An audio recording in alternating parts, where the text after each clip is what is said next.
मेरा नाम जीत दुबे एडवोकेट। वकील साहब ये बताइए, आज जो कानपुर में भीड़ हुई है विकास दुबे और एसटीएफ के और पुलिस के, तो उसमें पुलिस के 6 जवान जो हैं वो घायल हुए हैं और विकास दुबे एनकाउंटर में भीड़ हो गया। तो आप इस कैसे देखते हैं? अखिलेश यादव ने जो ट्वीट किया है उसमें कहा ये गाड़ी नहीं पलटी, ये सरकार पलटने समझती है। आपका क्या मानना है? वो तो उनके राजनीतिक आरोप हैं, लेकिन कहीं ना कहीं ये ऐसा महसूस भी होता है कि सरकार वास्तव में पलटने से बची, क्योंकि उसका जिंदा पकड़ा जाना कुछ हद तक आपके लिए समस्या खड़ी करता। जाहिर सी बात है, आपने उसको पहले ही एनकाउंटर में हटा दिया इस दुनिया से ताकि वो अपना मुंह खोल के अपनी सच्चाई को बता ना पाए। इसके पीछे कारण है, बहुत से तथ्य भी हैं। सबसे पहले तो उन लोगों को नमन जिन्होंने बिकरू गांव में अपनी शहादत दी। पुलिस की पूरी परफॉर्मेंस वहाँ पे थोड़ी सी संदिग्ध हो जाती है। आखिर ऐसी कौन सी जल्दबाजी थी पुलिस को जो एफआईआर से पहले विकास दुबे का घर उनको गिराना पड़ा? अगर वो वास्तव में चाहते थे कि उनकी जो सहयोगी टीम या उनके जो साथी थे जिनकी हत्या की गई उनको इंसाफ मिले, उनके परिवार को इंसाफ मिले, तो उनको एक स्ट्रॉन्ग एफआईआर बेस तैयार करना चाहिए था। अगर वहाँ कोई एविडेंस आप बचा कर रखते, आज फॉरेंसिक वहाँ जा रही है, वहाँ पे अपना इन्वेस्टिगेशन कर रही है, जब वहाँ मकान ही नहीं रहा, वहाँ घटने का स्पॉट ही नहीं रहा, कुछ वहाँ बचा ही नहीं, तो फॉरेंसिक वहाँ पे क्या सबूत इकट्ठे कर लेगी? आप अगर चाहते थे कि विकास दुबे को कठोर से कठोर सज़ा मिले, हम भी चाहते हैं, क्योंकि उसने सबसे ज़्यादा उत्पीड़न हमारे समाज का किया, ब्राह्मण समाज का किया। उस बिकरू गांव और आसपास के पूरे क्षेत्र में सबसे ज़्यादा प्रताड़ित अगर कोई है तो ब्राह्मण है। उसने शुक्ला जी की हत्या की, उसने पांडे जी की हत्या की। अभी भी रिसेंट में जो उसका मुकदमा, जो मैटर जिससे ये पूरा खड़ा हुआ, वो भी रोहित तिवारी है, वो भी ब्राह्मण है। वहाँ वो गरीबों की ज़मीन को लूट रहा है, सब कुछ कर रहा है। आखिर विकास दुबे को विकास दुबे किसने बनाया? ये सारी बातें उसके अरेस्ट होने के बाद खुल करके सामने आती हैं। इस बात को पुलिस भी भली भांति समझ रही थी कि अगर वो जाएगा तो कहीं ना कहीं हम लोगों के नाम भी आएंगे, क्योंकि जो मीडिया रिपोर्ट्स आ रही हैं उनके हिसाब से वो 200 पुलिस वालों के संपर्क में था। पूरे कानपुर ज़िले की पुलिस महकमा बदलना पड़ता योगी जी को अगर वो अपना मुंह खोलता। जाहिर सी बात है, जब पुलिस सपोर्ट में है तो कहीं ना कहीं सफ़ेद पोस्ट भी सपोर्ट में होते, कुछ ना कुछ ऐसे नाम भी आते जो दिक्कत तलब होते। कुछ पक्ष के भी हो सकते थे, कुछ विपक्ष के भी हो सकते थे, लेकिन वो सब आने इसीलिए सामने नहीं दिया गया क्योंकि अगर वो आता तो वो खतरनाक साबित हो जाता उन लोगों के लिए जिन्होंने उसको विकास से विकास दुबे बनाने का काम किया था और अपनी तिजोरियां भरी थी। लगभग ये तय भी करती है कि फिर ऐसा क्या होता है कि कानपुर में ही एनकाउंटर अचानक से मीडिया के रिपोर्ट के अनुसार मीडिया को टोल प्लाजा पर रोक दिया गया था, तो उस पर क्या? ये सब प्लानिंग। आप बताइए, कल सुबह वो 7 बजे पकड़ा जाता है। जब तक वो एमपी पुलिस के अंडर में रहता है, उसको 8 थानों में ले जाया जाता है, उससे पूछताछ भी होती है, कुछ खुलासे भी उसने वहाँ पे किए हैं। आपके पास वो रात में आता है और 12 घंटे के बाद ही उसकी एनकाउंटर हो जाता है। जो व्यक्ति सही से चल नहीं पा रहा है, उसको आप देख सकते हैं वीडियो में कि वो लंगड़ा कर चल रहा है। 12 गाड़ी के एस्कॉर्ट कॉन्वॉय में, जिस कॉन्वॉय के साथ में उसको लाया जा रहा था, उसमें 12 गाड़ियाँ थी। 12 गाड़ी में मेरे ख्याल से लगभग 90 से 95 पुलिस वाले भी होंगे जो हथियारबंद होंगे। एक व्यक्ति जिस गाड़ी में सवार था, पूरे कॉन्वॉय में से वही गाड़ी पलटती है और ऐसे इतने बेहतरीन स्थान पे पलटती है जिससे गाड़ी में बहुत ज़्यादा नुकसान भी ना हो। कच्ची मिट्टी में जाके गाड़ी पलटी हुई है।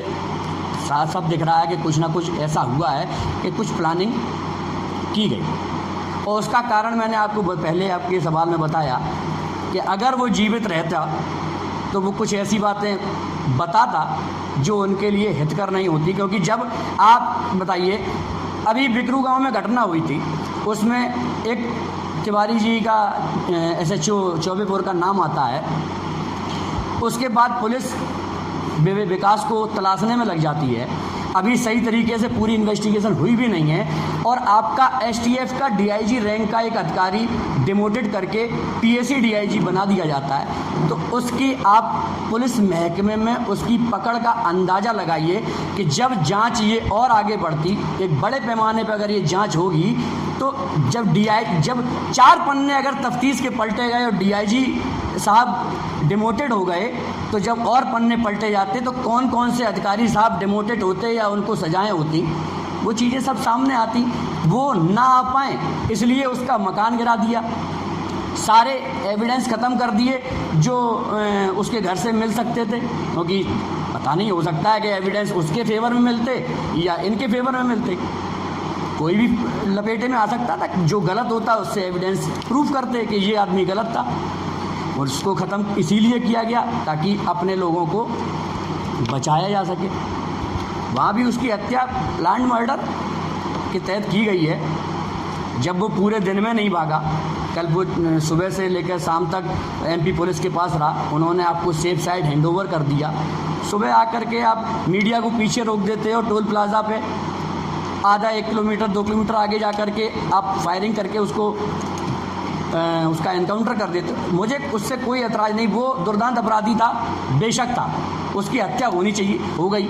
लेकिन जो लीगल प्रोसेस है, जो पूरा इंसाफ उन शहीदों को मिलना चाहिए था जिन्होंने अपनी शहादत दी इस गैंगस्टर को पकड़ने के लिए, वो पूरा अभी उनको इंसाफ नहीं मिला, क्योंकि वो लोग आज भी बाहर हैं, पुलिस की पकड़ से भी, समाज की पकड़ से भी।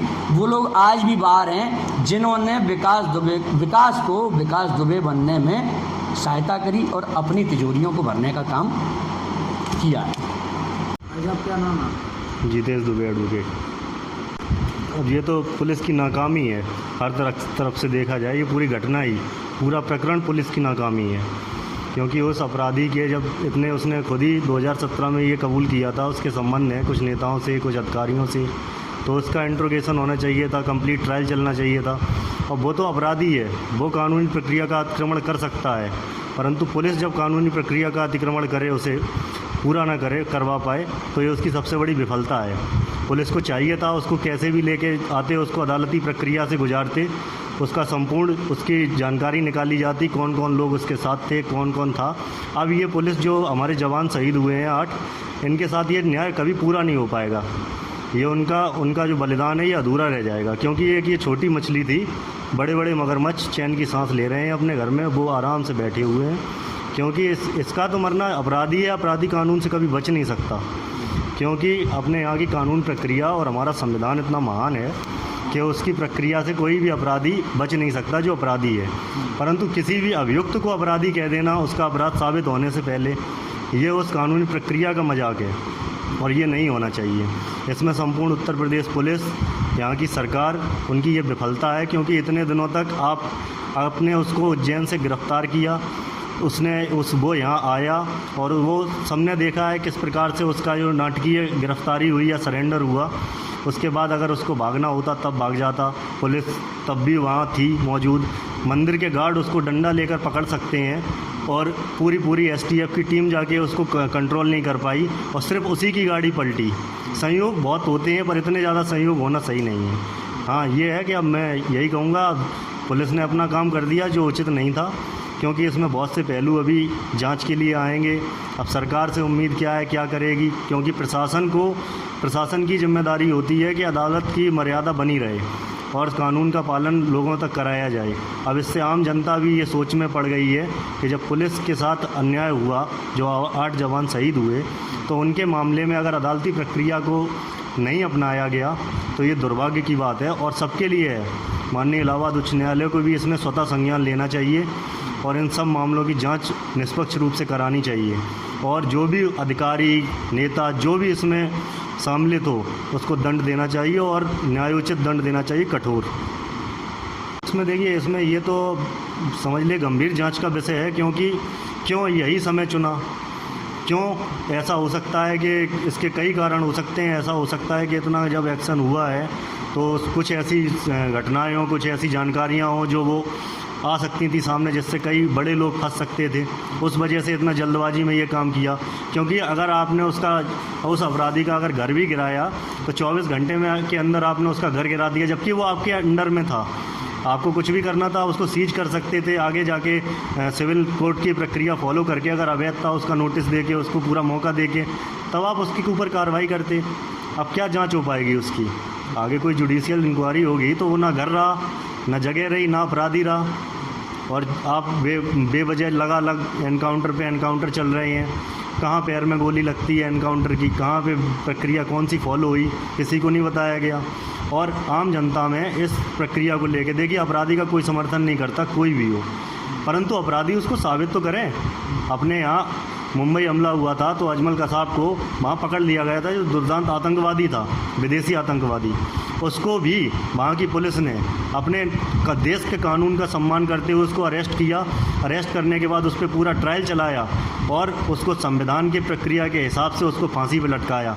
ये अदालत की और संवैधानिक प्रक्रिया की जीत होती है, और अपराधी को उचित दंड।